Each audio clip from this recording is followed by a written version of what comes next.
എൻ്റെ അടുത്ത് എത്ര ആൾക്കാരെ മുഖത്ത് നോക്കിയെന്ന് പറഞ്ഞു അച്ഛൻ്റെ പേര് കൊണ്ട് കളയല്ലെന്ന്. ലൈക്ക് എൻ്റെ ലൈഫ് ഇവർക്ക് അറിയത്തുമില്ല, ഞാൻ എന്താ ചെയ്യുന്നതെന്നും അറിയത്തില്ല. ജസ്റ്റ് ഈ മീഡിയയിൽ കാണുന്നതൊക്കെ വായിച്ചിട്ട് മാത്രം എൻ്റെ അടുത്തൊന്ന് മോനെ അച്ഛൻ്റെ പേര് കൊണ്ട് കളയല്ലേ. ഇതിപ്പോൾ കേൾക്കുന്ന ഞാൻ എന്താ വിചാരിക്കുന്നത്?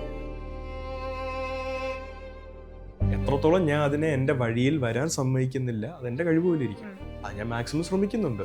To put all of this away. I'm an individual. എനിക്കൊരു അച്ഛനും അമ്മയുണ്ട്. അച്ഛൻ ബൈ ചാൻസ് ഒരു ആക്ടറായി പോയി. പക്ഷെ ഞാനിപ്പോൾ ഒരു ആക്ടർ ആവാൻ നോക്കുന്നു. എൻ്റെ ജോലി എന്തുവാ? അഭിനയിക്കുക. ഇപ്പോൾ ഒരു മജീഷ്യൻ ഇപ്പോൾ ഒരു കൈയും കാലും ഒക്കെ കെട്ടി ഒരു വൈക്കോൽ കൂനയിലിട്ട് കത്തിക്കുന്ന സമയത്ത് അയാൾ ശരിക്കും അതൊന്ന് രക്ഷപ്പെടണം എന്ന് ആഗ്രഹിക്കുന്നതിനേക്കാൾ കൂടുതൽ അതിലൊന്ന് പെട്ട് കാണണം എന്ന് ആഗ്രഹിക്കുന്ന ആളുകളും ഉണ്ടാവുമല്ലോ. നമ്മളെപ്പോഴും ഉദ്ദേശിക്കുന്ന കാര്യം നടക്കണമെന്നില്ല. അതിന് നടന്നില്ലെങ്കിൽ നമ്മളെ നിരാശപ്പെടുത്താൻ 100 ആൾക്കാർ കാണും. നമ്മളോ അതിൻ്റെ കൂടെ ചേർന്ന് നമ്മളെ തന്നെ നിരാശപ്പെടുത്തരുത്. അത്രേ ഉള്ളൂ. Always be there for yourself even when no one else is. ട്രോൾസും നെഗറ്റീവ് പബ്ലിസിറ്റിക്കല്ലേ എന്നും ആൾക്കാർ കണ്ണു കൊടുക്കത്തുള്ളൂ. നെഗറ്റീവായിട്ട് എന്തെങ്കിലും കേട്ടാൽ അതിൻ്റെ പുറകെ പോകാൻ എന്താ കാര്യം എന്ന് അറിയാനും എന്നും മനുഷ്യൻ്റെ ഉള്ളിലുള്ള ഒരു സൈഡിസ്റ്റിക് തോട്ട് അതിനെ പ്രൊമോട്ട് ചെയ്യും. പക്ഷേ പോസിറ്റീവായിട്ട് കേട്ട് കഴിഞ്ഞാൽ നമ്മൾ വായിച്ചിട്ട് ഓ നൈസ് എന്ന് പറഞ്ഞിട്ട് നെക്സ്റ്റ്. ഇത്രേ ഉള്ളൂ. It's as simple as that. അപ്പോൾ ഈ നെഗറ്റീവാണ് നമ്മുടെ പേരെന്നും ആൾക്കാരെ കൊണ്ട് പറയിപ്പിക്കുന്നത്. അതായത് ഓരോ തവണ മാധവ് സുരേഷിൻ്റെ അഭിനയം പൊട്ടയാണ്, പിന്നെ മാധവ് സുരേഷിൻ്റെ സിനിമ പൊട്ടയായിരുന്നു, മാധവ് സുരേഷിന് ഇത് ചെയ്യാൻ അറിയത്തില്ല എന്ന് പറയുമ്പോഴും ഇവരെന്റെ പേരാണ് എടുത്ത് പറഞ്ഞുകൊണ്ടിരിക്കുന്നത്. മാധവ് സുരേഷ്, മാധവ് സുരേഷ്, മാധവ് സുരേഷ്. മാധവിന്റെ കാണുന്നത് റൊമാൻറ്റിക് ഹീറോ ഒക്കെ ആവാൻ പറ്റിയ ഒരു നായകൻ. ഇപ്പൊ റൊമാൻറ്റിക് ആയതുകൊണ്ടാണ് പുള്ളി ഈ പടത്തിൽ റോ ആവേണ്ടി വന്നത്. ഇതിന്റെ പിന്നിൽ റൊമാൻസ് ഉണ്ട് അല്ലേ? Well done.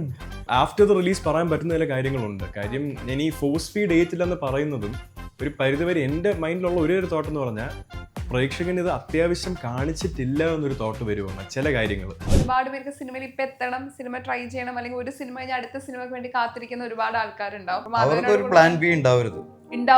പ്ലാൻ ബി ഉണ്ടാവരുത്. അങ്ങനെ വേണം അവർ മുന്നോട്ട് പോകാൻ. അവർക്ക് ഇത് മാത്രമായിരിക്കണം. കാണുന്നതും കേൾക്കുന്നതും എല്ലാം തനിക്ക് ചെയ്യാൻ ഇഷ്ടപ്പെടുന്നതിലേക്ക് ഇടാൻ ശ്രമിക്കുക. ജീവിതത്തിൽ ഉണ്ടാകുന്ന എല്ലാ പ്രശ്നങ്ങളും എല്ലാ കോംപ്ലിക്കേഷൻസും ഉണ്ടാവുന്നത് എന്തിനാണ്? നിന്നിലുള്ള നീ എന്താവാൻ ആഗ്രഹിക്കുന്നു അതിനെ ഫൈൻ ചെയ്യാൻ വേണ്ടിയിട്ടുള്ളതാണെന്ന് വിശ്വസിക്കുക. അല്ലാതെ നിനക്കുണ്ടാവുന്ന ബുദ്ധിമുട്ടുകളായിട്ടും നിനക്ക് മാത്രം ഉണ്ടാകുന്ന കഷ്ടതകളായിട്ടും മാത്രം വിചാരിക്കരുത്. ആദ്യം അനുഭവിക്കുക, പിന്നീട് അതിനെ പ്രൊഡക്റ്റീവാക്കുക. എല്ലാ എത്ര പുറത്തുനിന്നുള്ള പ്രശ്നം ഉണ്ടെങ്കിലും നമുക്കൊരു ക്ലോസപ്പ് ഷോട്ടിൽ വന്നിട്ട് ഡയറക്ടർ പറയുന്നത് ചെയ്യാൻ പറ്റണം. അതൊക്കെയാണ് നമ്മൾ നോക്കുന്നത്. അല്ലാതെ ഭയങ്കര ആഗ്രഹം ഉണ്ടായിട്ടും നമുക്ക് ഡയറക്ടർ പറഞ്ഞതിനനുസരിച്ച് ചെറിയ ഒരു ഷോട്ടിൽ ക്ലോസപ്പ് ഷോട്ടിൽ നിൽക്കാൻ പറ്റാത്തതും അത് നമുക്ക് മനസ്സിലാവും ഒരു ആക്ടറിനെ സംബന്ധിച്ച്. എനിക്കും ആദ്യം ചിത്രങ്ങളിൽ അല്ലെങ്കിൽ ഫസ്റ്റ് ആദ്യമായിട്ട് തന്നെ ലൊക്കേഷനിൽ വരുന്ന സമയത്ത് ഇതൊന്നും സാധ്യമായിരുന്നില്ല.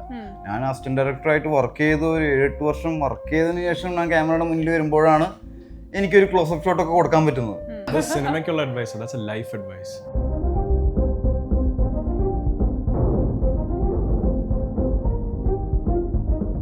ഷൈൻചേട്ടാ പെർഫ്യൂമിക്സിന്റെ ഒരു ഗിഫ്റ്റ് ആണ്. Thank you so much.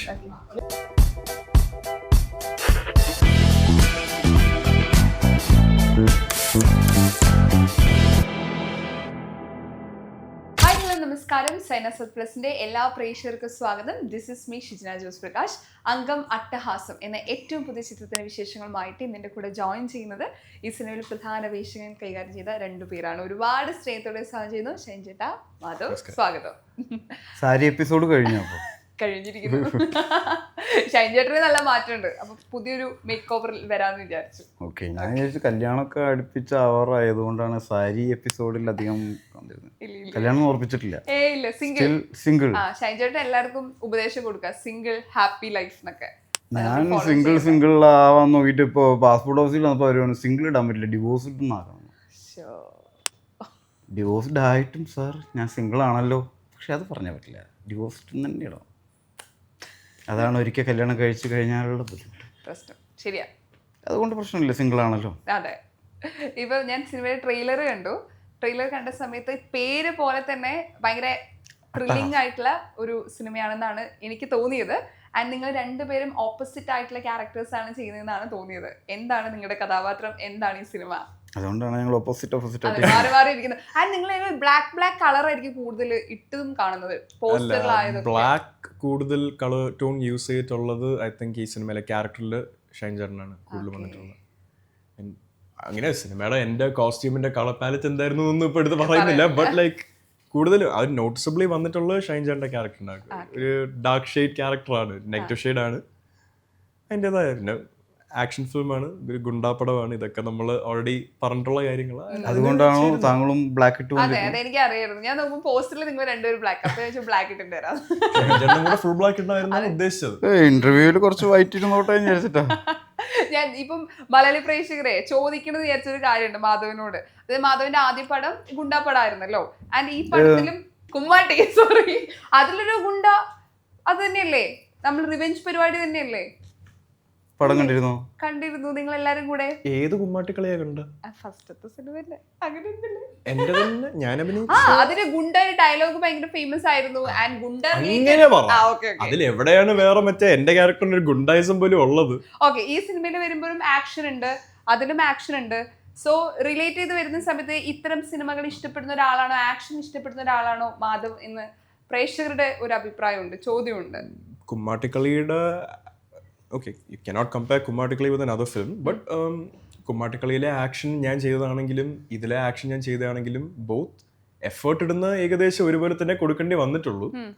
കുമ്മാട്ടിക്കളിയിൽ കുറവ് സ്ക്രീൻ പ്ലേയിലെ ആക്ഷൻ സിനിമ അല്ലാത്തത് കൊണ്ട് ആക്ഷൻ ഒരുപാട് അങ്ങനെ പ്രയോറിറ്റൈസ് ചെയ്ത് കാണിച്ചില്ല. ഇതൊരു ആക്ഷൻ ഫിലിം ആയതുകൊണ്ട്, ഒരു ആക്ഷൻ ത്രില്ലർ ആയതുകൊണ്ട് ആ ഒരു ത്രില്ലർ ആസ്പെക്ട് ഇതിന്റെ സ്റ്റോറി ടെല്ലിങ്ങിൽ വെച്ചുകൊണ്ട് ആക്ഷൻ ഓറിയന്റഡ് ആയ ഒരു ഫിലിം തന്നെയാണ്. അപ്പൊ ഇതിൽ കൂടുതൽ കാണിക്കും.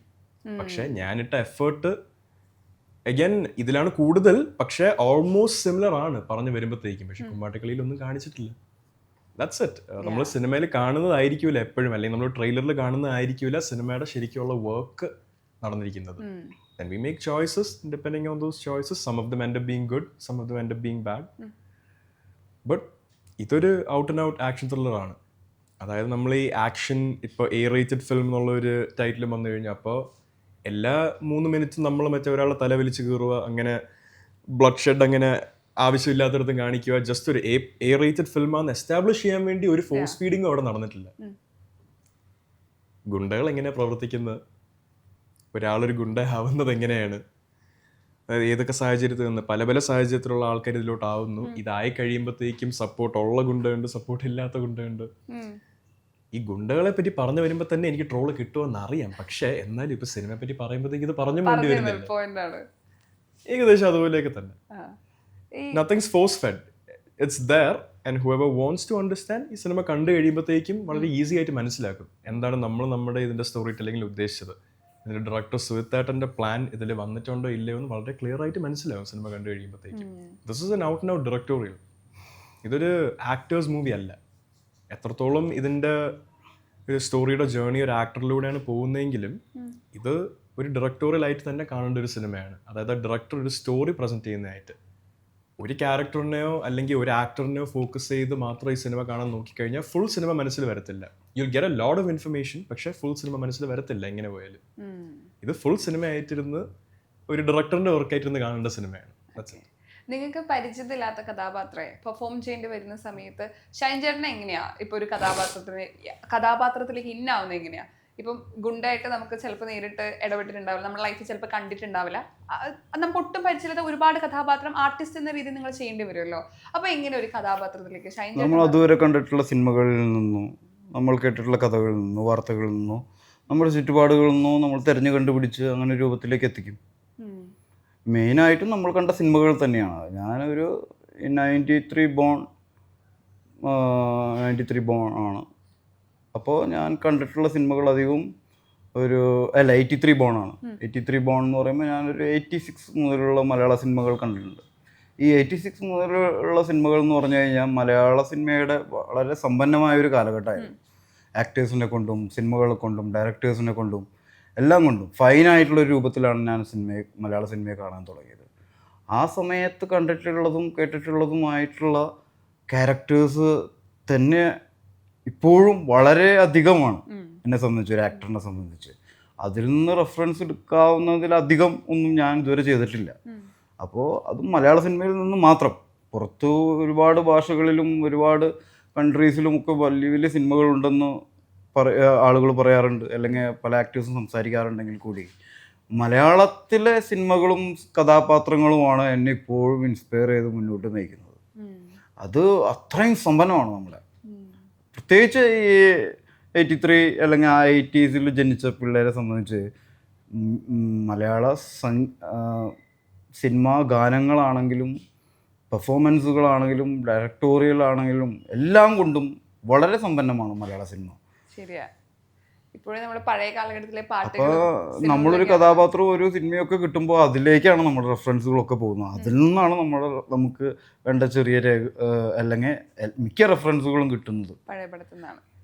ഈ കൂടെ അഭിനയിക്കുന്ന സമയത്ത് സീനിയർ ആർട്ടിസ്റ്റ് ആണല്ലോ, അപ്പോൾ ഈ സിനിമയിൽ വരുമ്പോൾ സജഷൻ എന്തെങ്കിലും അദ്ദേഹത്തിൽ നിന്ന് എടുത്തിട്ടുണ്ടോ? ഫൈറ്റ് സീൻ്റെ സമയത്ത് ഷൈൻ ചേട്ടൻ ഇങ്ങനെ, ഇത് നേരത്തെ ഇന്റർവ്യൂവിൽ എടുത്തും പറഞ്ഞ ഷൈൻ ചേട്ടൻ പറഞ്ഞൊരു അഡ്വൈസ് ആയിരുന്നു, നമ്മളിത് ശരിക്കും അടികൂടുമല്ല, ക്യാമറയ്ക്ക് വേണ്ടി ചെയ്യുന്നൊരു കാര്യം. ഇത് എനിക്കും അറിയാവുന്ന കാര്യമാണ്, പക്ഷെ ഒരു സീനിയർ അവിടെ പറയുമ്പോഴത്തേക്കും ഹീസ് ജസ്റ്റ് ടെലിംഗ് മീ ഇതും മനസ്സിൽ വെച്ച് പ്രവർത്തിക്കുക, മറക്കരുത് ഈ കാര്യം എന്നുള്ള രീതി പറയുക. And that advice actually really helped. കാര്യം നമ്മൾ എനർജിയിൽ ഒരു കുറവും വരുത്തരുത്.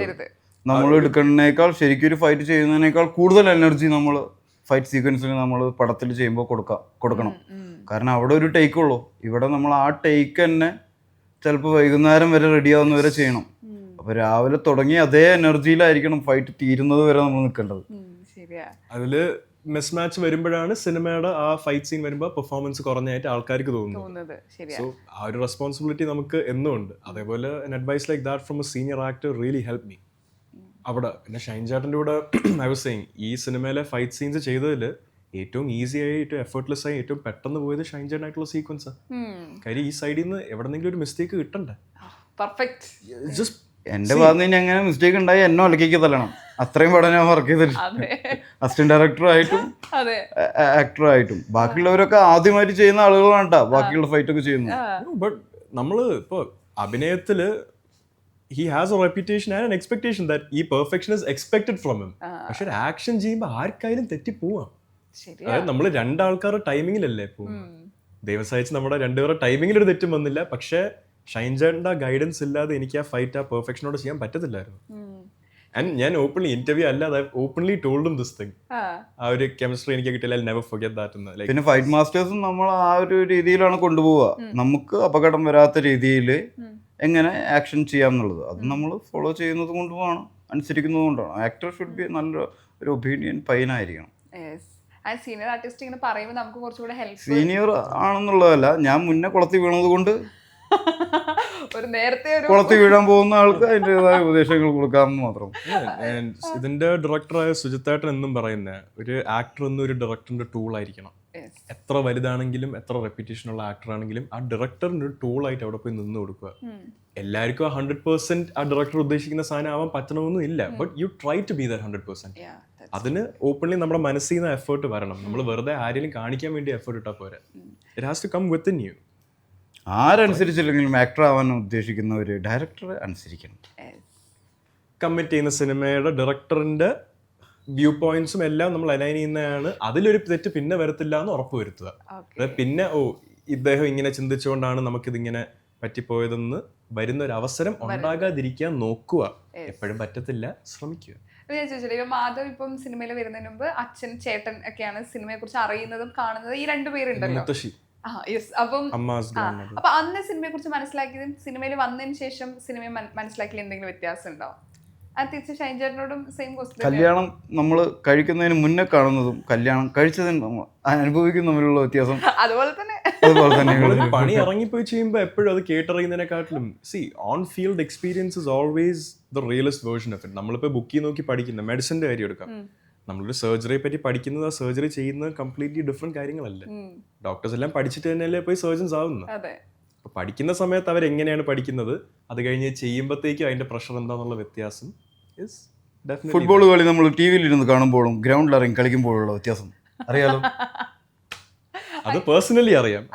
അതെ ചേച്ചിക്കട. അപ്പം സിനിമയിൽ വന്ന ശേഷം ഏറ്റവും മനസ്സിലാക്കി അതുപോലെ അല്ലല്ലോ റിയൽ ലൈഫിൽ സിനിമയിൽ വന്നപ്പോൾ ഇതിന് വലിയൊരു മാറ്റമാണല്ലോ എന്ന് തോന്നിയത് എന്താ ശരിക്കും? അങ്ങനെ എന്തെങ്കിലും ഒരു എടുത്തു പറയാനുണ്ടോ? മാറ്റം എന്ന് പറഞ്ഞത് ഞാൻ സിനിമ കാണുന്ന സമയത്ത് വിചാരിച്ചിരുന്നത് ഇതെല്ലാം എല്ലാവരും ഒരുമിച്ചുണ്ടാക്കുന്ന ഇഷ്യൂസും പ്രോബ്ലംസും ആണെന്നാണ്. അല്ലെങ്കിൽ ആ പ്രോബ്ലംസ് ഉണ്ടാവുന്നു, അതിൻ്റെ പിന്നാലെ എല്ലാവരും ഉണ്ടാവും ചുറ്റും നിൽക്കുന്നവർ. സിനിമയിൽ ഷൂട്ടിംഗ് കണ്ടു തുടങ്ങിയപ്പോൾ മനസ്സിലായി അവിടെ ഒരു ഇഷ്യൂ ഉണ്ടാവുന്നില്ല, അവിടെ ഒരു പ്രശ്നം ഉണ്ടാവുന്നില്ല. അവിടെ നമ്മൾ മാത്രം കാണുന്ന സമയത്ത് സ്ക്രീനിൽ അല്ലെങ്കിൽ ഒരു ആക്ടറിനെ മാത്രം കാണുന്ന സമയത്ത് ആ ആക്ടർ മാത്രമേ ഉണ്ടാവുള്ളൂ, അതിൻ്റെ ചുറ്റുമുള്ള പ്രശ്നങ്ങളും ഉണ്ടാവില്ല, ആളുകളും ഉണ്ടാവില്ല. നമ്മൾ റിയാക്ട് ചെയ്യേണ്ടത് എപ്പോഴും ക്യാമറയുടെ ലെഫ്റ്റ് സൈഡോ റൈറ്റ് സൈഡോ നോക്കിയിട്ടാണ്. അവിടെ അങ്ങനെ ഒരു പ്രശ്നക്കാരനും ഉണ്ടാവില്ല, അങ്ങനെ ഒരു പ്രശ്നവും ഉണ്ടാവില്ല. അപ്പോൾ ഇതെല്ലാം അവിടെ സംഭവിക്കുന്നു, അവിടെ ഒരു വ്യക്തി ഉണ്ടെന്ന് ഇമാജിൻ ചെയ്തിട്ടാണ് നമ്മളൊക്കെ ഇമോട്ട് ചെയ്യേണ്ടത്. അത് സിനിമയിൽ വർക്ക് ചെയ്യാൻ തുടങ്ങിയതിന് ശേഷം എനിക്ക് ഭയങ്കര ഒരു ലോജിക്കൽ ഇതായിരുന്നു. ഇങ്ങനെയാണോ ശരിക്കും? ഞാൻ അതുവരെ വിചാരിച്ച ചുറ്റും എല്ലാം സംഭവിക്കുന്നുണ്ടെന്നാണ് സിനിമയിൽ കാണുന്നത് പോലെ തന്നെ. പിന്നെ സിനിമയിൽ വന്നതിന് ശേഷം മനസ്സിലായി ഇതെല്ലാം ഷോട്ടുകളാണ്, ഇതൊന്നും ഒരു ഇൻസിഡൻസ് അല്ല. സിനിമയിൽ വർക്ക് ചെയ്യുന്നവരെ എനിക്ക് ഷോട്ടുകളില്ല, ഇതൊക്കെ ഒറ്റയടിക്ക് നടക്കുന്ന സംഭവമാണ്. അത് എത്രത്തോളം പറഞ്ഞാൽ മനസ്സിലാവും. നമ്മൾ അങ്ങനെ തന്നെ ചിന്തിക്കുക. ആദ്യം സിനിമയെ കുറിച്ച് ഒന്നും അറിയില്ലെങ്കിൽ തുടക്ക സമയത്ത് ഇങ്ങനെ തന്നെ ചിന്തിച്ചു വെക്കുക. മാധവ് അങ്ങനെ എന്തെങ്കിലും സിനിമയിൽ വന്നതിന് ശേഷം അതിന് മുൻപ് മനസ്സിലാക്കിയ സിനിമയിൽ എത്തിയതിനു ശേഷം മനസ്സിലാക്കിയ എന്തെങ്കിലും? നമ്മളെപ്പോഴും ഉദ്ദേശിക്കുന്ന കാര്യം നടക്കണമെന്നില്ല. അതിന് നടന്നില്ലെങ്കിൽ നമ്മളെ നിരാശപ്പെടുത്താൻ 100 ആൾക്കാർ കാണും. നമ്മളോ അതിൻ്റെ കൂടെ ചേർന്ന് നമ്മളെ തന്നെ നിരാശപ്പെടുത്തരുത്, അത്രേ ഉള്ളൂ. Always be there for yourself even when no one else is. മനസ്സിലാക്കി. നമ്മൾ ആദ്യം മാധവനെ ഞാൻ കാണുന്ന സമയത്ത് ഏഷ്യാനെറ്റിൽ ഒരു പരിപാടി സമയത്താണ് കാണുന്നത്, അത് നമ്മൾ ടി വിയിലാണ് കാണുന്നത്. അപ്പം മാധവന്റെ കാണുന്നത് റൊമാൻറ്റിക് ഹീറോ ഒക്കെ ആവാൻ പറ്റിയ ഒരു നായകൻ ആ രീതിയിൽ നമ്മൾ കണ്ടത്. പക്ഷെ റോ ആയിട്ടുള്ള ക്യാരക്ടേഴ്സ് ആണല്ലോ ഇപ്പൊ ചെയ്യുന്നത്. ഇപ്പൊ ഒരു റൊമാൻറ്റിക് ആയിട്ടുള്ള ഒരു സിനിമ വരികയാണെങ്കിൽ അത് ആഗ്രഹമുണ്ടോ? റൊമാൻറ്റിക് ആയതുകൊണ്ടാണ് പുള്ളി ഈ പടത്തിൽ റോ ആവേണ്ടി വന്നത്. ഇതിന്റെ പിന്നിൽ റൊമാൻസ് ഉണ്ട് അല്ലേ? Well done. അത് സിനിമ കണ്ടു കഴിയുമ്പോ എന്താ ഉദ്ദേശിച്ചെന്ന് മനസ്സിലാവും. ആക്ച്വലി എങ്കിലും നമ്മുടെ അനിയത്തിപ്രാവ്, നിറബുക്ക് പോലെ റൊമാൻറ്റിക് പടങ്ങൾ അങ്ങനെ ഞാൻ മാത്രം വിചാരിച്ചാ പോരല്ലോ, എന്നിൽ അതൊരു ഡയറക്ടർ കാണണ്ടേ. കണ്ടു കഴിഞ്ഞാൽ കാണുന്ന ഒരു സന്ദർഭത്തിൽ അന്ന് ഞാൻ കുറച്ചും കൂടി ഒരു പ്രിപ്പയർഡ് ആയ കാര്യം. ഒരു ആക്ഷൻ സിനിമയിൽ എൻ്റെ ബോഡി ലാംഗ്വേജ് ആയിരിക്കും എൻ്റെ ഫേസിന്റെ പെർഫോമൻസിനെക്കാട്ടിലും സെല് ചെയ്യാൻ പോകുന്നത് ആക്ഷൻ സിനിമ നടന്ന ഒരാൾ വന്ന് കാണുമ്പോൾ. പക്ഷെ റൊമാൻസ് പടത്തിൽ പോയിട്ട് ഞാനൊരു ഫൈറ്റ് സീൻ നന്നായി ചെയ്തു എന്ന് പറഞ്ഞാൽ പടം ഹിറ്റ് ആവത്തില്ല. I need to perform for that. ഇന്ന് ഞാൻ ഒരു ആക്ടർ എന്നുള്ള നിലയിൽ ഇന്നും പഠിച്ചു തുടങ്ങുന്നേ ഉള്ളൂ. I need to get to a certain level. നമ്മൾ ആ സൈഡ് ഈ പടത്തിന്റെ ഇതുവരെ കാണിച്ചിട്ടില്ലല്ലേ? നമ്മള് അത് സസ്പെൻസ് ആണോ? അത് നമുക്ക് പറയാൻ പറ്റത്തില്ലല്ലോ മറ്റേത്.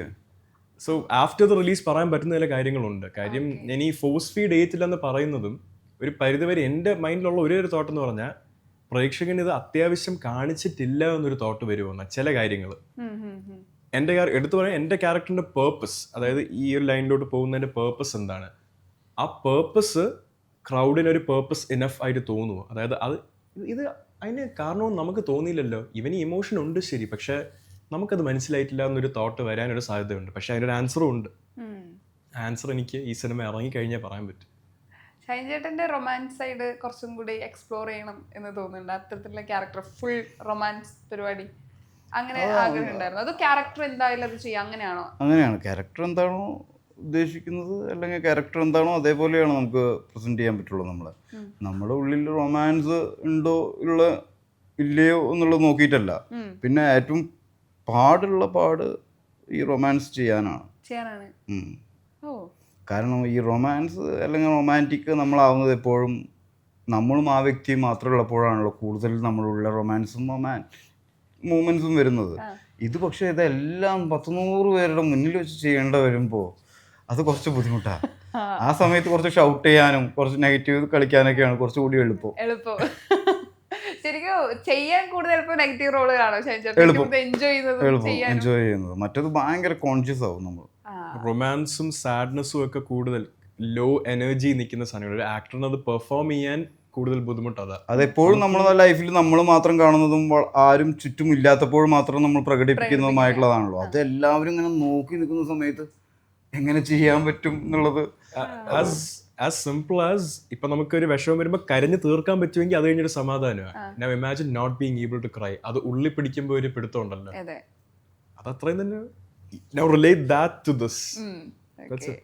ഇപ്പൊ സിനിമയിൽ നമ്മൾ ചെയ്ത സിനിമ അത് ഹിറ്റ് ആവുന്ന പോലെ തന്നെ നമ്മൾ ആ സിനിമയിലെ ഡയലോഗും വളരെയധികം ഹിറ്റ് ആവണം എന്ന് ആഗ്രഹിക്കാറുണ്ട് നടന്മാരും നടിമാരും എല്ലാവരും തന്നെ. അപ്പൊ ആദ്യ സിനിമയിലെ ആ ഡയലോഗ് ഹിറ്റായ സമയത്ത് ഞാൻ അനാഥരാണ് കുട്ടികൾ എന്ന ഡയലോഗ് അത്രയധികം പോപ്പുലാരിറ്റി വന്നു, അത്രയധികം ഹിറ്റ് വന്നത്. ട്രോൾ ആണെങ്കിലും മാധവ് തന്നെ അത് ഫണ്ണായിട്ട് വീഡിയോ വരെ ചെയ്തു. സോ അത് ഞാൻ ഫണ്ണായിട്ട് മാത്രം ചെയ്തതായിരുന്നു. അത് വലിയൊരു സ്റ്റേറ്റ്മെന്റും ഞാനൊരു റെസ്പോൺസ് ആയിട്ട് ചെയ്തെന്നൊക്കെ പോലെ ആക്കി. എനിക്ക് അതിനുള്ള സമയമില്ല. ഞാൻ I was just living my life, enjoying with my friends. Okay. അങ്ങനെ സമയത്ത് ആളുകൾ പറയുന്ന സമയത്തും നമ്മുടെ ഡയലോഗ് ഇത്ര ഹിറ്റ് ആവുന്നത്, കുട്ടികളടക്കം ആൾക്കാർ ആ ഡയലോഗ് പറയുന്നു, അപ്പൊ എന്താ ഫീൽ ചെയ്തേ? അത് നെഗറ്റീവ് എന്നതിന് പകരം ഒരു പോസിറ്റീവ് വശം കൂടി ഉണ്ടല്ലോ. അങ്ങനെ എന്താ ഫീൽ ചെയ്തെന്ന് വെച്ചാൽ സത്യം പറഞ്ഞാൽ എടുത്ത് പറയാനുള്ള ലെവലിലൊരു ഫീലിംഗ് പോലും എനിക്ക് വന്നിട്ടില്ല. ഈ പാട്ട് സോ സിനിമയെക്കാട്ടിലും ഡയലോഗ് ഹിറ്റായി, ഡയലോഗിനെക്കാട്ടിലും അതുകൊണ്ട് ഇറക്കിയൊരു പാട്ട് ഹിറ്റായി. ആ പാട്ട് ഞാൻ ശരിക്കും പറഞ്ഞാൽ കേട്ടത്, ആ പാട്ട് ആക്ച്വലി കേൾക്കാൻ കുറച്ച് സുഖമുണ്ട്. ആ ഡയലോഗും ഒന്ന് വിട്ട് കഴിഞ്ഞാൽ അത്യാവശ്യം നല്ല വർക്ക് ഇട്ടിട്ടുണ്ട് ആ മ്യൂസിക് ക്രിയേറ്റ് ചെയ്യാനൊന്ന് മനസ്സിലാക്കും. കാർത്തിക് ശങ്കറിന്റെ എഫേർട്ട് ഞാൻ അപ്രീഷിയേറ്റ് ചെയ്തു. ആ പാട്ട് എനിക്ക് കേട്ട് ഇഷ്ടപ്പെട്ടു. It's just like that. I don't see this is more than anything. അത് നമ്മുടെ ലൈഫിൽ നമ്മളെ മാറ്റർ ചെയ്യാത്ത സൈഡിൽ കൂടെ പോകുന്നൊരു കാര്യമായിട്ട് ഞാൻ ട്രോളും അങ്ങനത്തെ ഒക്കെ കാണത്തുള്ളൂ. ചിലപ്പോൾ നമ്മൾ എൻജോയ് ചെയ്യും, ചിലപ്പോൾ നമ്മൾ അതിന് ഇറിറ്റേറ്റഡ് ആവും. പക്ഷെ എല്ലാ ദിവസവും ഞാൻ ആലോചിച്ചുകൊണ്ടിരിക്കുന്നില്ല. Except maybe one or two things that you can understand. കേട്ട ചില കാര്യങ്ങളും നമുക്ക് മറക്കാൻ പറ്റാത്ത ചില കാര്യങ്ങളുണ്ട്. അതല്ലാതെ എവറി ഡേ ഇത് വരുന്നതൊന്നും it doesn't stick with me for longer than a minute or so. And ട്രോൾസും നെഗറ്റീവ് പബ്ലിസിറ്റിക്കല്ലേ എന്നും ആൾക്കാർ കണ്ണു കൊടുക്കത്തുള്ളൂ. നെഗറ്റീവായിട്ട് എന്തെങ്കിലും കേട്ടാൽ അതിന്റെ പുറകെ പോകാനും എന്താ കാര്യം എന്ന് അറിയാനും എന്നും മനുഷ്യന്റെ ഉള്ളിലുള്ള ഒരു സൈഡിസ്റ്റിക് തോട്ട് അതിനെ പ്രൊമോട്ട് ചെയ്യും. പക്ഷെ പോസിറ്റീവായിട്ട് കേട്ട് കഴിഞ്ഞാൽ നമ്മൾ വായിച്ചിട്ട് ഓ നൈസ് എന്ന് പറഞ്ഞിട്ട് നെക്സ്റ്റ്, ഇത്രേ ഉള്ളൂ. It's as simple as that. അപ്പോൾ ഈ നെഗറ്റീവാണ് നമ്മുടെ പേരെന്നും ആൾക്കാരെ കൊണ്ട് പറയിപ്പിക്കുന്നത്. അതായത് ഓരോ തവണ മാധവ് സുരേഷിന്റെ അഭിനയം പൊട്ടയാണ്, പിന്നെ മാധവ് സുരേഷിന്റെ സിനിമ പൊട്ടയായിരുന്നു, മാധവ് സുരേഷിന് ഇത് ചെയ്യാൻ അറിയത്തില്ല എന്ന് പറയുമ്പോഴും ഇവരെന്റെ പേരാണ് എടുത്ത് പറഞ്ഞുകൊണ്ടിരിക്കുന്നത്. Madhav Suresh, Madhav Suresh, Madhav Suresh. That's what you call publicity. If people who don't know you personally are speaking about you, that means you're a public figure. അപ്പോൾ ആ പബ്ലിസിറ്റി കാരണമല്ല ഒരു ആക്ടറിന്റെ കരിയർ. ഇപ്പോൾ ആക്ടർ അഭിനയിക്കാനും അറിയണം, ബട്ട് ആ publicity is also very important in this day and age. അവർ representation, ഈ representation എനിക്ക് ഇവർ ഫ്രീ ആയിട്ട് തരുന്നു എന്നല്ലാതെ വേറൊരു ബെനിഫിറ്റ് ഉണ്ടായില്ല. വേറെ അല്ലാതെ ഇടയ്ക്ക് വൾഗറായിട്ട് കേൾക്കുന്ന സാധനം കൊണ്ടുവരുന്ന വിഷമം അതൊരു നെഗറ്റീവ്.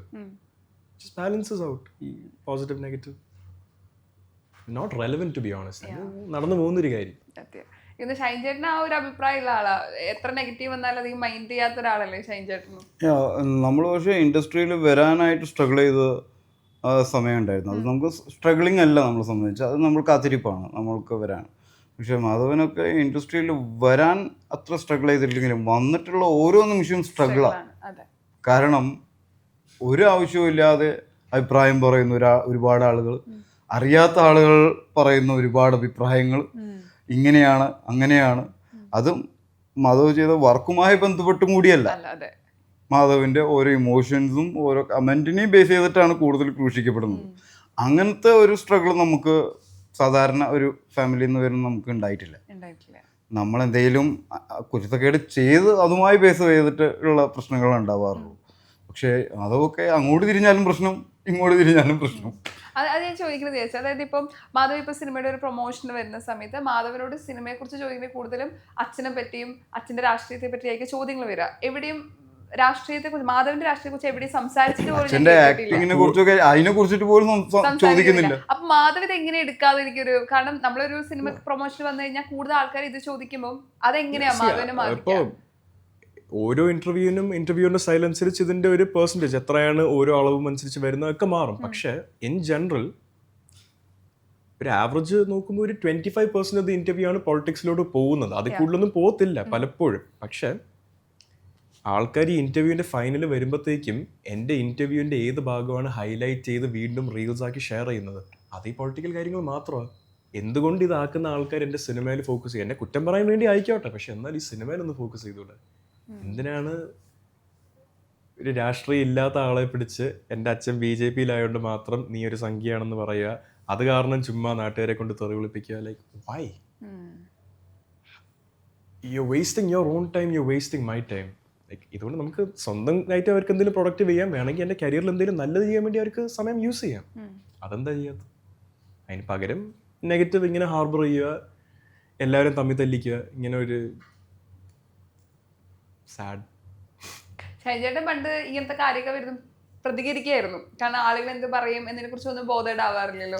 ഇപ്പോഴും അങ്ങനെ തന്നെയാണോ അതൊരു പിടുത്തം വന്നിട്ടുണ്ടോ? ഇല്ലില്ല, നമ്മൾ ചില ഇന്റർവ്യൂസിൽ അതിനെതിരായിട്ട് എന്തെങ്കിലും ഫണ്ണായിട്ട് നമ്മൾ പറയെങ്കിലും പൊതുവേ ആയിട്ട് പറയാറുള്ളൂ. ആ വ്യക്തികളെ അല്ലെങ്കിൽ പറയുന്ന കാരണമായിട്ടുള്ള എന്തെങ്കിലും സ്ഥാപനങ്ങളെയോ നമ്മളൊന്നും ചെയ്യാറില്ല. ആ പ്രശ്നത്തെ നമ്മൾ ചൂണ്ടിക്കാണിക്കാറുണ്ട്, അതങ്ങനെ പാടില്ല ഇങ്ങനെ പാടില്ല എന്നുള്ളത്. എന്നാലും അത് അവരുടെ ഇഷ്ടം. നമ്മളതിനു വേണ്ടി നമ്മളതിന് ഇരയാവുന്നത് ഒരു എൻ്റർടൈൻമെൻ്റ് ആണ് അവരെ സംബന്ധിച്ച്, അല്ലേ? ഇത് കേൾക്കുന്ന ആളെ കുറിച്ചും കാണുന്ന ആളെ സംബന്ധിച്ച് അതൊരു എൻ്റർടൈനിങ് ആണ്. അപ്പോൾ അതൊരു എൻ്റർടൈനിങ് എന്നുള്ള രീതിയിൽ ഇപ്പോൾ ഒരു മാജിഷ്യൻ ഇപ്പോൾ ഒരു കൈയും കാലും ഒക്കെ കെട്ടി ഒരു വൈക്കോൽ കൂനയിലിട്ട് കത്തിക്കുന്ന സമയത്ത് അയാൾ ശരിക്കും അതൊന്ന് രക്ഷപ്പെടണം എന്ന് ആഗ്രഹിക്കുന്നതിനേക്കാൾ കൂടുതൽ അതിലൊന്ന് പെട്ട് കാണണം എന്ന് ആഗ്രഹിക്കുന്ന ആളുകളും ഉണ്ടാവുമല്ലോ. അതേപോലെയാണ് ഏതൊരു ആക്ടറും അല്ലെങ്കിൽ ഫെമിലിയർ ആയിട്ടുള്ള ഒരു ഫേസും അവരുടെ പ്രശ്നങ്ങളും കാണാൻ ഭയങ്കര ഇൻട്രസ്റ്റിംഗ് ആണ് ആൾക്കാർക്ക്. അവർ പ്രശ്നത്തിൽ പെടുന്നതും അതൊന്ന് രക്ഷപ്പെട്ട് വരുന്നതും അല്ലെങ്കിൽ പ്രശ്നത്തിൽപ്പെട്ട് കൂടുതൽ പ്രശ്നത്തിലേക്ക് പോകുന്നതും ഒക്കെ അവരെ സംബന്ധിച്ച് ഒരു എൻ്റർടൈനിങ് എലമെൻ്റ് ആണ്. ശരിയാ. പക്ഷെ എനിക്കൊന്ന് സിനിമ വരുന്നതിന് മുമ്പ് വളരെ സിമ്പിൾ ലൈഫ് ഫോളോ ചെയ്ത ആളാണല്ലോ. അതെന്തുകൊണ്ടാന്ന് വെച്ച് കഴിഞ്ഞാൽ സിനിമയിൽ വരുന്നതിന് മുന്നേ നിങ്ങൾക്ക് അറിയില്ല. അതെ. ഇപ്പൊ മാധവനൊക്കെ അപേക്ഷിച്ച് സിനിമയിൽ വരുന്നതിന് മുന്നേ അറിയാം. അതുകൊണ്ട് അത് അവർക്ക് പ്രശ്നമാണ് ആദ്യം മുതലേ. നമ്മൾക്ക് ആദ്യം മുതലേ അത് പ്രശ്നമാവുന്നില്ല. ഒരിക്കൽ ഫെമിലിയർ ആയതിനു ശേഷം മാത്രമാണ് ആ പ്രശ്നം വരുന്നുള്ളൂ. അതിപ്പോ നമുക്ക് സിനിമയിൽ എത്തണം, പോപ്പുലാരിറ്റി വേണം, ഫെയിം വേണം. അപ്പൊ ഈ പോപ്പുലാരിറ്റിയിൽ ഇത് രണ്ടും ഇൻക്ലൂഡഡ് ആണ്, കൂടുതൽ അതാണ് ഇൻക്ലൂഡഡ് എന്ന് നമുക്ക് മനസ്സിലാവും ഒരു ഘട്ടത്തില്. അപ്പൊ നമ്മൾ പിന്നെ അതാണ് കൂടുതൽ റീച്ചിങ്, അത് അതിന്റെ വഴിക്ക് പോട്ടെ. അല്ലാതെ ഒരു എണ്ണം മാത്രം, ഒരു സൈഡ് മാത്രം ഉണ്ടാവാൻ പാടുള്ളൂ, എനിക്ക് അഡ്വാൻറ്റേജ് മാത്രമേ ഉണ്ടാവാൻ പാടുള്ളൂ എന്ന് വിചാരിച്ചു കഴിഞ്ഞാൽ നടക്കില്ല. ഇതിന് അതിൻ്റെതായ ഡിസ്അഡ്വാൻറ്റേജും ഉണ്ട്, അഡ്വാൻറ്റേജും ഉണ്ട്. രണ്ടും നമ്മൾ അംഗീകരിക്കാൻ ശരി സന്നദ്ധരായിരിക്കണം. ഈ ഷൈൻചേട്ടൻ കുറെ ഒരു ഇന്റർവ്യൂ കഴിഞ്ഞാൽ പുതിയ പുതിയ കാര്യങ്ങൾ കിട്ടെ, അതിപ്പം അത് കാണുന്ന ആൾക്കാർക്കും പുതിയൊരു ഇൻഫോർമേഷൻ പരിപാടി കിട്ടും. സിനിമയില് സെറ്റില് ഷൈൻചേട്ടൻ പറയുന്ന കാര്യം എങ്ങനെയാ? ഇതുപോലെ ആക്റ്റീവ് ആണോ, അത് സംസാരിക്കോ? ഇതുപോലെ കുറെ കാര്യങ്ങളൊക്കെ പറഞ്ഞു തരുമോ? ഇല്ല, സിനിമ ഷോട്ടുമായി ബന്ധപ്പെട്ടുള്ള കാര്യങ്ങൾ മാത്രമേ നമ്മൾ സംസാരിക്കാറുള്ളൂ. ഇന്റർവ്യൂവിന്റെ സമയത്താണല്ലോ നമ്മൾ ഇത്രയും ഡീറ്റെയിൽ ആയിട്ട് സംസാരിക്കുന്നത്. നമ്മൾ വേറെ പേഴ്സണൽ കാര്യങ്ങളൊന്നും സംസാരിക്കാറില്ല. ഞാനും വർക്ക് ചെയ്യുന്ന സമയത്ത് ബിറ്റ്വീൻ ഷോട്ട്സ് എനിക്ക് സൈലൻസ് ഇഷ്ടം. അത് വേറെ ഒന്നുമല്ല, വേറെ എല്ലാവരും ഉണ്ടായിരിക്കണം അങ്ങനെയൊന്നും അല്ല. എനിക്ക് എൻ്റെ സ്പേസ്, എനിക്ക് ആ സീൻ എന്തിലാണ് വർക്ക് ചെയ്യുന്നത്, ആ സീൻ കംപ്ലീറ്റ് ആവുന്നത് I don't like taking it out of my head, because I want to stay in that character. എനിക്കത് അതിരുന്ന് വീണ്ടും എൻ്റെ മനസ്സിലത് മാത്രം മതി. ബിക്കോസ് എന്നെ എക്സ്പെക്ട് ചെയ്യുന്ന ഒരു പ്രൊഡ്യൂസർ കാശുണ്ടാക്കിയ ഒരു സിനിമ എടുക്കുമ്പോഴത്തേക്കും I have to be that character. അവർക്ക് മാധു സുരേഷിനെ അല്ല വേണ്ട, മാധു സുരേഷിനെ ആ ക്യാരക്ടർ പ്ലേ ചെയ്യാനാണ് കൊണ്ടുവന്നത്. ആ ക്യാരക്ടറിനെ അവർക്ക് അവിടെ വേണം. മാക്സിമം ഞാൻ അത് അവനെ നോക്കത്തുള്ളൂ. ഇൻ മൈ ഫ്രീ ടൈം, അല്ലാതെ ഷോർട്ടില്ലാത്ത സമയത്തും പ്രോപ്പർ ലോങ് ലഞ്ച് ബ്രേക്സ് ഒക്കെ ഉള്ള സമയത്തും I don't have to remain in that character. ആ സമയത്ത് അങ്ങനെ നമ്മളൊരു കാഷ്വൽ ക്യാച്ചപ്പ് അല്ലാതെ ഇറ്റ്സ് നോട്ട് എ റിച്വൽ. മറ്റേ എല്ലാ തവണ എന്തെങ്കിലുമൊക്കെ ചോദിച്ചുകൊണ്ടിരിക്കുക. കുറച്ചും കൂടെ ശാന്തിയും എൻ്റെ അടുത്ത് സുജിത്തേട്ടൻ വന്നപ്പോൾ തന്നെ പറഞ്ഞ മാധു ഭയങ്കര പെർഫെക്റ്റ് ആക്കാൻ ഭയങ്കരമായിട്ട് ട്രൈ ചെയ്തുകൊണ്ടിരിക്കുക, ഓരോ ഷോട്ടും പെർഫെക്റ്റ് ആക്കാൻ 100% അല്ലെങ്കിൽ അതിന് കൂടുതൽ കൊടുത്തോണ്ടിരിക്കുക. അപ്പൊ ഒന്ന് പറയണം, പെർഫെക്റ്റ് ആവുന്നുണ്ട് ഇവിടെ, കൂടുതൽ സ്ട്രെയിൻ ചെയ്യാതിരിക്കണം, സ്ട്രെയിൻ ചെയ്യരുത്. ഓക്കെ ആണോ എന്നുള്ള സംശയങ്ങളുണ്ട് പുള്ളിക്ക്. ആദ്യമായിട്ട് ചെയ്യാനുള്ള ഫൈറ്റും ഇങ്ങനത്തെ സീക്വൻസുകളൊക്കെ. അപ്പൊ പറയണം അത് ഓക്കെ ആണ്. സുജിത്തേട്ടൻ പറഞ്ഞിട്ട് പുള്ളിക്ക് തൃപ്തി അവിടെ വരുന്നില്ല. അതേ സിനിമ അതിപ്പോ എല്ലാ ക്യാരക്ടറും അതുപോലെ ഗംഭീരാവണം എന്ന് പറഞ്ഞൊരു ഹാർഡ് വർക്ക് ഉണ്ടാവുമല്ലോ നിങ്ങളുടെ സൈഡിൽ. കാരണം ഇവർക്ക് വരുന്ന തലവേദന എന്ന് പറഞ്ഞാൽ ഇവരുടെയും കൂടി കാളും നന്നാക്കി ഇവരുടെ അത്രത്തോളം പോരാ. ഇവരുടെ മുന്നേ ചെയ്തു വെച്ച ഫാദറാണെങ്കിൽ അല്ലെങ്കിൽ അതിനേക്കാൾ മികച്ചതാവണല്ലോ. അല്ലെങ്കിൽ അവരുടെ പേരിന് ഒരു മോശം വരരുത്. അല്ലെങ്കിൽ അങ്ങനെ ഉണ്ടോ ശരിക്കും? ഇത് അത് മനസ്സിലുണ്ടോ? ഇപ്പൊ എന്റെ അടുത്ത് എത്ര ആൾക്കാരെ മുഖത്ത് നോക്കിയെന്ന് പറഞ്ഞ അച്ഛന്റെ പേര് കൊണ്ട് കളയല്ലേ. ലൈക്ക് എന്റെ ലൈഫ് ഇവർക്ക് അറിയത്തുമില്ല, ഞാൻ എന്താ ചെയ്യുന്നതെന്നും അറിയത്തില്ല. ജസ്റ്റ് ഈ മീഡിയയിൽ കാണുന്നതൊക്കെ വായിച്ചിട്ട് മാത്രം എന്റെ അടുത്തൊന്ന് മോനെ അച്ഛന്റെ പേര് കൊണ്ട് കളയല്ലേ. ഇതിപ്പോ കേൾക്കുന്ന ഞാൻ എന്താ വിചാരിക്കണ്ട? ആ ടെൻഷൻ കുറച്ച് അവരിലും വരും. സബ് കോൺഷ്യസ്ലി ഇതെന്റെ മൈൻഡിൽ ഒരു 1% കാണും. പക്ഷെ എത്രത്തോളം ഞാൻ അതിനെ എൻ്റെ വഴിയിൽ വരാൻ സമ്മതിക്കുന്നില്ല, അതെൻ്റെ കഴിവ് പോലെ ഇരിക്കും. അത് ഞാൻ മാക്സിമം ശ്രമിക്കുന്നുണ്ട്. To put all of this away. I'm an individual. എനിക്കൊരു അച്ഛനും അമ്മയുണ്ട്. അച്ഛൻ ബൈ ചാൻസ് ഒരു ആക്ടറായിപ്പോയി. പക്ഷെ ഞാനിപ്പോൾ ഒരു ആക്ടർ ആവാൻ നോക്കുന്നു. എൻ്റെ ജോലി എന്തുവാ? അഭിനയിക്കുക. അച്ഛൻ അഭിനേതാവണം എന്നുള്ള ആഗ്രഹത്തിൽ വന്നതല്ല. അല്ല, അച്ഛൻ ആഗ്രഹിച്ച് ആക്ടർ ആയത്. ആഗ്രഹിച്ചോ? ബൈ ചാൻസ് ആള് നോക്കുമ്പോ അച്ഛൻ ഒരു നടനായി പോയി അങ്ങനെ. അത് അങ്ങനെ ബൈ ചാൻസ് ഇപ്പൊ ഞാൻ ജനിച്ചു വീണത് ഒരു നടനായി പോയി. അല്ല, അച്ഛൻ ആഗ്രഹിച്ചു വന്നത് തന്നെയല്ലേ? അതെ, തീർച്ചയായിട്ടും. അപ്പോൾ അങ്ങനെ ഈ സിനിമയിലോട്ട് വന്ന ഞാൻ all I'm trying to സിനിമയിലോട്ട് വന്ന ഞാൻ all I'm trying to do is work. എനിക്ക് ജോലി ചെയ്യണം. അതിനാണ് പലരും തടസ്സം നിൽക്കാൻ നോക്കുന്നത്. ജോലി ചെയ്തിട്ട് അതിന് കുറ്റം പറയാം. ജോലി ചെയ്തോട്ടെ. ഞാൻ ഇവരുടെ തിയേറ്റർ ടൈമിങ്സും എൻ്റെ ഇപ്പോൾ 3.5 വർഷമുള്ള കരിയറിൽ 3ാമത്തെ സിനിമയിൽ ഇറങ്ങുന്നുള്ളൂ. ഞാൻ അനാവശ്യമായിട്ട് സിനിമകൾ ആൾക്കാരെ കൊണ്ട് പ്രൊഡ്യൂസ് ചെയ്യിപ്പിച്ച് ബാക്ക് ടു ബാക്ക് ഒന്നും ആരെയും ഇറിറ്റേറ്റ് ഒന്നും ചെയ്യാൻ നോക്കുന്നില്ലല്ലോ. ഒരു വർഷം ഒരു സിനിമയൊക്കെ ഇറങ്ങുന്നത് അതും വേണ്ട, അതും വേണ്ട. നിനക്ക് അതിന്റെ ആവശ്യമില്ല, നിനക്കത് കിട്ടാൻ പാടില്ല. അതായത് ഈ പ്രായത്തില് മുഖ്യ മോഹൻലാൽ സുരേഷ് ഏട്ടനൊക്കെ ഒരു വർഷം 30 പടങ്ങളൊക്കെ ചെയ്യുന്ന ആൾക്ക് സമയമുണ്ടോ? അത്രയും കാര്യം. അതിൽ ഈ 30 പടങ്ങളിൽ ഒരു 15 പടങ്ങൾ ഇറങ്ങാറ് പോലും ഇല്ല, അറിയത്തുമില്ല ആൾക്കാർക്ക് ഇത് എടുത്തതിനെ പറ്റി. അവരടുത്ത് ചോദിച്ചാൽ അറിയും. അവർക്ക് ഓരോ എസ്പെഷ്യലി ആ ജനറേഷൻ ഉള്ളവരോട് അവർക്ക് അവർ ചെയ്ത ഓരോ പ്രോജക്റ്റിനെ പറ്റി ഓർമ്മയുണ്ട്. ഇരുന്ന് അച്ഛൻ ചില കാര്യങ്ങളെ പറ്റി പറഞ്ഞിട്ടുണ്ട്. വണ്ടിച്ചക്കുകൾ ഇരിക്കുന്നുണ്ട് ഇവരുടെ എല്ലാവരുടെ വീട്ടിലും. അപ്പൊ എത്രത്തോളം പടങ്ങൾ നമ്മൾ അറിയാത്തതുണ്ട്, അറിഞ്ഞതുണ്ട്. നമ്മൾ ഹിറ്റാവുന്ന പടങ്ങൾ മാത്രമേ നമ്മൾ അറിയുന്നുള്ളൂ. ഈ നടൻ എന്ന രീതിയിൽ ഇപ്പൊ നെഗറ്റീവ് പറയുന്ന ആൾക്കാർ അഭിനയിക്കാൻ അറിയില്ല എന്ന് പറയുമ്പോഴും ഒരു ആക്ടർ എന്ന നിലയിൽ ഷൈൻചേട്ടൻ്റെ കൂടെ വർക്ക് ചെയ്യുന്ന സമയത്ത് ആളുടെ ഒരു പ്രൊട്ടക്ഷൻ എങ്ങനെയാ മനസ്സിലായത്? ആളുടെ ഒരു കഴിവ് എങ്ങനെയാ? ആളുടെ പെർഫോമൻസിൽ എങ്ങനെയാ കണ്ടേ? പെർഫോമൻസ് മീൻസ് നമുക്ക് ട്രൈ ചെയ്യാനുള്ള സന്നദ്ധമായിരിക്കണം എപ്പോഴും. നമ്മൾ എത്ര പുറത്തുനിന്നുള്ള പ്രഷർ ഉണ്ടെങ്കിലും നമുക്കൊരു ക്ലോസപ്പ് ഷോട്ടിൽ വന്ന് നിന്നിട്ട് ഡയറക്ടർ പറയുന്നത് ചെയ്യാൻ പറ്റണം. അതൊക്കെയാണ് നമ്മൾ നോക്കുന്നത്. അല്ലാതെ ഭയങ്കര ആഗ്രഹം ഉണ്ടായിട്ടും നമുക്ക് ഡയറക്ടർ പറഞ്ഞതിനനുസരിച്ച് ചെറിയ ഒരു ഷോട്ടിൽ ക്ലോസപ്പ് ഷോട്ടിൽ നിൽക്കാൻ പറ്റാത്തതും അത് നമുക്ക് മനസ്സിലാവും ഒരു ആക്ടറിനെ സംബന്ധിച്ച്. എനിക്കൊന്നും ആദ്യം ചിത്രങ്ങളിൽ അല്ലെങ്കിൽ ഫസ്റ്റ് ആദ്യമായിട്ട് തന്നെ ലൊക്കേഷനിൽ വരുന്ന സമയത്ത് ഇതൊന്നും സാധ്യമായിരുന്നില്ല. ഞാൻ അസിസ്റ്റന്റ് ഡയറക്ടറായിട്ട് വർക്ക് ചെയ്ത് ഒരു 7-8 വർഷം വർക്ക് ചെയ്തതിന് ശേഷം ഞാൻ ക്യാമറയുടെ മുന്നിൽ വരുമ്പോഴാണ് എനിക്കൊരു ക്ലോസപ്പ് ഷോട്ടൊക്കെ കൊടുക്കാൻ പറ്റുന്നത്. അപ്പം എനിക്കറിയാം എന്താണ് ചുറ്റുമുള്ളത്, എന്താണ് ചുറ്റുപാട്. അപ്പം എനിക്ക് എനിക്ക് ഹോം ആയിട്ടുണ്ട് ലൊക്കേഷൻ എന്ന് പറഞ്ഞാൽ. അപ്പം ഞാൻ ഭയങ്കര കംഫർട്ടാണ്. അല്ലാതെ ഒരു ആക്ടർ വന്ന് നിന്നിട്ട് ആദ്യത്തെ പടങ്ങളിലും 2ാമത്തെ പടങ്ങളിലും 3ാമത്തെ പടങ്ങളിലും ക്ലോസ് ഷോട്ടിൽ ഇമോഷൻസ് കൊടുക്കുക എന്ന് പറഞ്ഞാൽ അത് ഭയങ്കര ബുദ്ധിമുട്ടുള്ള കാര്യമാണ്. കാരണം വെറുതെ നിൽക്കാനും ദേഷ്യപ്പെടാനും പറ്റും, പക്ഷെ ഒന്ന് ചിരിക്കാൻ ഭയങ്കര പാടാ. നോർമലായിട്ട് നാച്ചുറലായിട്ട് ചിരിക്കുക, അല്ലെങ്കിൽ ഒരു എക്സ്പ്രഷനും ഇല്ലാതെ ക്യാമറയുടെ മുന്നിൽ നിൽക്കുക എന്നുള്ളതാണ് ഏറ്റവും പാടുള്ള പാട്.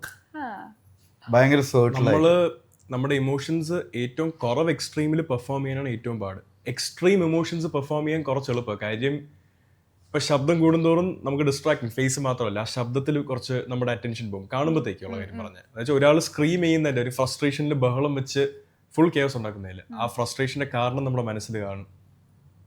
ആ ഓവറോൾ ആങ്കർ കാണും, അതിൻ്റെ സൗണ്ട് ഉണ്ട് അവിടെ, facial expressions it's just keeps going up and down. ഒരു വേരിയബിൾ വെച്ചാൽ നമുക്കിങ്ങനെ നോക്കി പിടിക്കാൻ പറ്റുന്ന ഒരു മീറ്റർ ആയിരിക്കില്ല അതിന്, അത് കിടന്ന് വേരി ആയിക്കൊണ്ടിരിക്കും. സോ അതിൽ മിസ്റ്റേക്സ് ആൾക്കാർ നോട്ടീസ് ചെയ്യാൻ സാധ്യത കുറവാണ്. they'll get absorbed by the energy. Now low energy എന്നുള്ള സമയത്ത് ഞാൻ നേരത്തെ പറഞ്ഞ പോലെ പിടിച്ച് വെച്ച് കരയാൻ പറ്റാതെ പിടിച്ച് സൈലന്റ് ആയിട്ട് ഇരിക്കുന്ന ഒരു sequence. For example Dhurandhar 2 Ranveer Singh last പാട്ടിന്റെ കൂടെ വരുന്നത്, the amount of emotions that change, അതും ഭംഗിയായിട്ട് ചെയ്തൊരു എക്സാമ്പിൾ ആണ്. എത്ര വെറുതെ നിന്ന് എത്ര ഇമോഷൻസ് ആണ് ആ ഫേസ് ചെയ്യുന്നത്, അതിന്റെ ഡീകോഡിങ്ങും ആൾക്കാർ ഇൻസ്റ്റാഗ്രാമിൽ ചെയ്ത് വിട്ടിട്ടുണ്ട്. It made sense. that was a successful task done by an actor. അത് പുള്ളിയുടെ 3ാമത്തെ പടത്തിലാണ്. അതെ, അതൊക്കെ ബിഗിനിങ്ങിൽ ചെയ്യാന്ന് പറഞ്ഞാൽ കുറച്ച് പാടാം. ഇപ്പം പ്രേക്ഷകർ അഭിനയം സിമ്പിൾ അല്ലേ എന്ന് പറയുമ്പോഴും നിങ്ങൾക്കിടയിൽ ഇത്രയും അഭിനയിക്കുമ്പോ അത്ര അഭിനയം സിമ്പിളാ, പക്ഷെ അഭിനയിക്കാതെ ക്യാമറയുടെ മുന്നിൽ നിൽക്കുക, സെർട്ടിലായിട്ട് നമ്മുടെ ഒരു ആ ഫേസിൽ ഒന്നും വരുത്താതെ എന്നാൽ ഉള്ളിലെല്ലാം ഒതുക്കിക്കൊണ്ട് നിൽക്കാൻ ഭയങ്കര പാടാണ്. Acting is pretty much behaving. It's easy to behave in real life. It's also easy to act in real life. പക്ഷെ ക്യാമറയുടെ ഫേവർ അനുസരിച്ച് ഓരോ തവണയും ക്യാമറയുടെ മൂവ്മെന്റിനെ റെസ്പെക്ട് ചെയ്ത് ആ ബിഹേവിയർ കണ്ടിന്യൂ ചെയ്ത് പോകണമല്ലോ. In between 2 dialogues ആക്ടർ ജനിക്കുക എന്ന് പറഞ്ഞു. 2 ഡയലോഗ്സിന്റെ ഇടയിലുള്ള ടൈമിലാണ് ഒരു പുതിയ ആക്ടർ ഉണ്ടാവുക എന്ന് പറയാം. കാരണം അതായത് ഡയലോഗ് ഇല്ലാതെ ക്യാമറയുടെ മുന്നിൽ നിൽക്കുന്ന സമയമുണ്ടല്ലോ, അവിടെയാണ് ഒരു ആക്ടർ ഡിഫൈൻ അല്ലെങ്കിൽ എത്രത്തോളം നല്ല ആക്ടറാണ് എന്നുള്ളത് നമുക്ക് മനസ്സിലാക്കാൻ പ്രേക്ഷകന്റെ പറ്റും. ശ്രദ്ധ അവിടെ ഡയലോഗ് ഉള്ള ആൾക്കാർക്കായിരിക്കും പോകുന്നത്. അതെ ആ സമയത്തും ഡയലോഗ് ഇല്ലാത്ത ഒരാളാണ് സൈഡിൽ ഇരുന്ന് അവരുടെ ഒരു റിയാക്ഷൻ വെച്ചിട്ട് അറ്റൻഷൻ കിട്ടുന്നെങ്കിൽ അവർ നല്ല ആക്ടർ ആയതുകൊണ്ടാണ്. അത്രേ ഉള്ളൂ. അങ്ങനെ കണ്ട ഒരു ആക്ടറുടെ പേര് പറയാൻ പറ്റുമോ? ഇപ്പൊ പലപ്പോഴും സോഷ്യൽ മീഡിയയിലെ കട്ടിങ് റീൽസ് വരാറുണ്ട്, ഇപ്പൊ ഡയലോഗ് ഇല്ലാതെ അഭിനയിക്കുന്നത്, ആ ഒരു സ്പേസ് അവർ കവർ ചെയ്യുന്നതൊക്കെ. നിങ്ങൾ അങ്ങനെ കണ്ടിട്ടുള്ള ഒരു നടൻ ആരായിരിക്കും?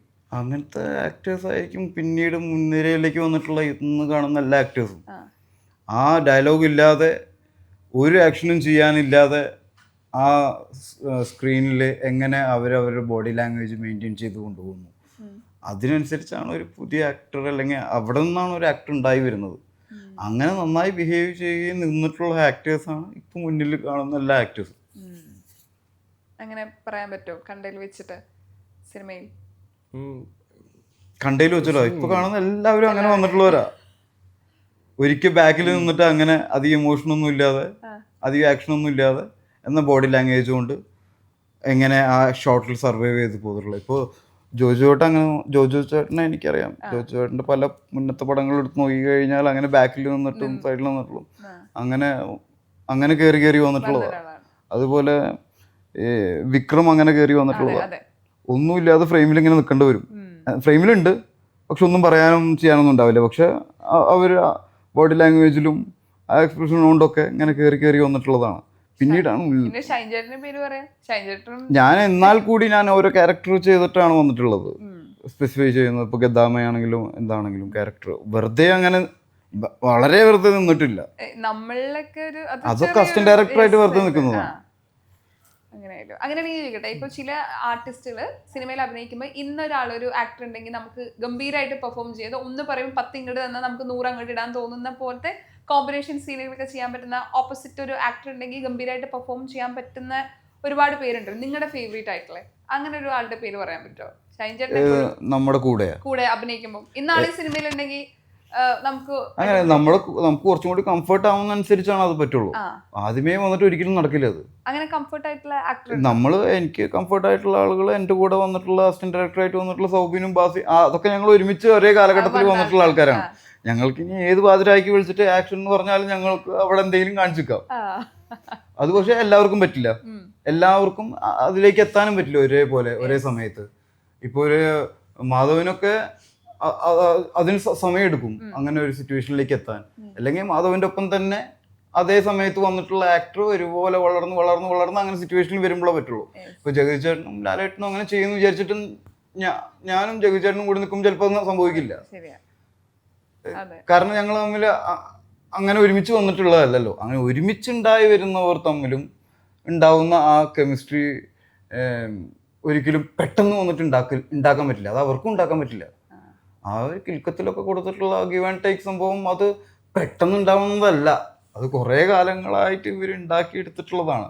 ഇപ്പൊ ലാലേട്ടനും സുരേഷ് ഏട്ടനും അല്ലെങ്കിൽ ലാലേട്ടനും മമ്മൂക്കയും അല്ലെങ്കിൽ ലാലേട്ടനും ജഗതി ചേട്ടനും ഒക്കെ വരുമ്പോൾ ഉണ്ടാവുന്ന ആ കോംബോ ഇല്ലേ, അത് അവർ പെട്ടെന്ന് ഒരു ദിവസം കൊണ്ട് ഉണ്ടാക്കിയെടുത്തിട്ടുള്ളതല്ല.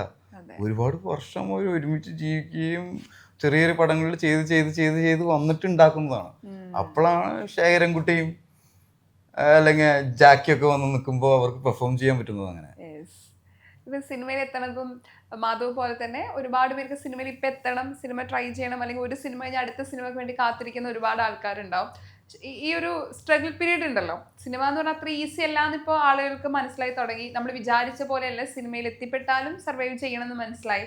എങ്കിലും പുതിയതായിട്ട് സിനിമയിൽ വരണം, ഇപ്പോഴും സിനിമയാണ് പാഷൻ, സിനിമയാണ് ലോകം എന്ന് ആഗ്രഹിക്കുന്ന ആളുകളോട് ഷൈൻ ചേട്ടൻ എന്താ പറയാനുള്ളത്? അവർക്കൊരു പ്ലാൻ ബി ഉണ്ടാവരുത്. അങ്ങനെ വേണം അവർ മുന്നോട്ട് പോകാൻ. അവർക്കിത് മാത്രമായിരിക്കണം. കാണുന്നതും കേൾക്കുന്നതും എല്ലാം തനിക്ക് ചെയ്യാൻ ഇഷ്ടപ്പെടുന്നതിലേക്ക് ഇടാൻ ശ്രമിക്കുക. ജീവിതത്തിൽ ഉണ്ടാകുന്ന എല്ലാ പ്രശ്നങ്ങളും എല്ലാ കോംപ്ലിക്കേഷൻസും ഉണ്ടാവുന്നത് എന്തിനാണ്? നിന്നിലുള്ള നീ എന്താവാൻ ആഗ്രഹിക്കുന്നു അതിനെ ഫൈൻ ചെയ്യാൻ വേണ്ടിയിട്ടുള്ളതാണെന്ന് വിശ്വസിക്കുക. അല്ലാതെ നിനക്കുണ്ടാവുന്ന ബുദ്ധിമുട്ടുകളായിട്ടും നിനക്ക് മാത്രം ഉണ്ടാവുന്ന കഷ്ടതകളായിട്ടും മാത്രം വിചാരിക്കരുത്. ആദ്യം അനുഭവിക്കുക, പിന്നീട് അതിനെ പ്രൊഡക്റ്റീവ് ആക്കുക. എല്ലാ സിറ്റുവേഷനും പോയിന്റാണ് പറഞ്ഞത്. അല്ലെങ്കിൽ എപ്പോഴും വീട്ടിൽ നിന്നായാലും പ്രഷർ ഉണ്ടാവുമല്ലോ.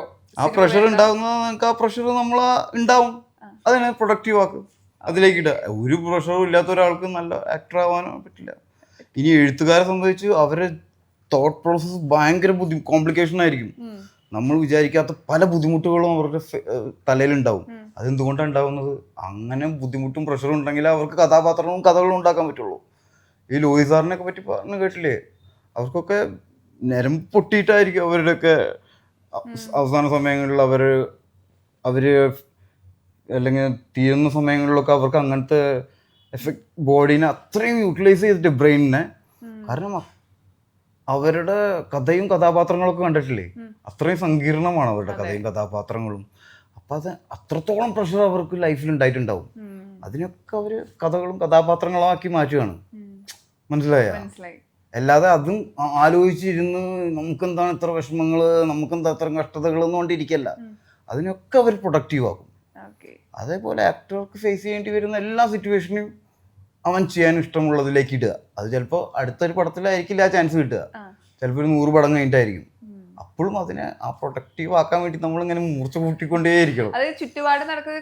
ഒബ്സർവേഷൻ, ചുറ്റുപാട് നടക്കുന്നതും കേൾക്കുന്നതും കാണുന്നതുമായ എല്ലാത്തിനെയും നമ്മൾ ചെയ്യാൻ ഇഷ്ടമുള്ളതിലേക്ക് അർപ്പിക്കുക. വലിയൊരു തോട്ടാണ് സിനിമയ്ക്കുള്ള അഡ്വൈസ്, ലൈഫ് അഡ്വൈസ്. അത് ഏത് സംഭവമാണെങ്കിൽ ഇന്റർവ്യൂസിൽ എന്തെങ്കിലും പുതിയതായിട്ട് കിട്ടും. മറ്റേ ചേട്ടൻ സംസാരിക്കുന്ന ഗണ്ണും വേട്ടക്കാരനും ഷൈൻ ചേട്ടൻ വെറുതെ ഒരു മിനിറ്റ് സംസാരിക്കുന്ന കേട്ട് കഴിഞ്ഞാൽ അതിലൊരു 10 സെക്കൻഡ് എന്തെങ്കിലും നമുക്ക് ലൈഫിൽ ക്യാരി ചെയ്യാൻ പറ്റുന്ന ഒരു ഫാക്ട് ആയിരിക്കും. ബാക്കി 50 സെക്കൻഡ് ബാക്കി 50 സെക്കൻഡ് ഷൈൻ ചേട്ടൻ്റെ കുറെ വേർഷൻസ് ഉണ്ട്. ഫൺ വേർഷൻ ആണെങ്കിൽ അതുപോലെ ആയിരിക്കും ഇന്റർവ്യൂ കൊണ്ടുപോകാം. കുറച്ചുകൂടി മോട്ടിവേഷൻ, കുറച്ചുകൂടി പുതിയ പുതിയ കാര്യങ്ങളെ കിട്ടിയത്.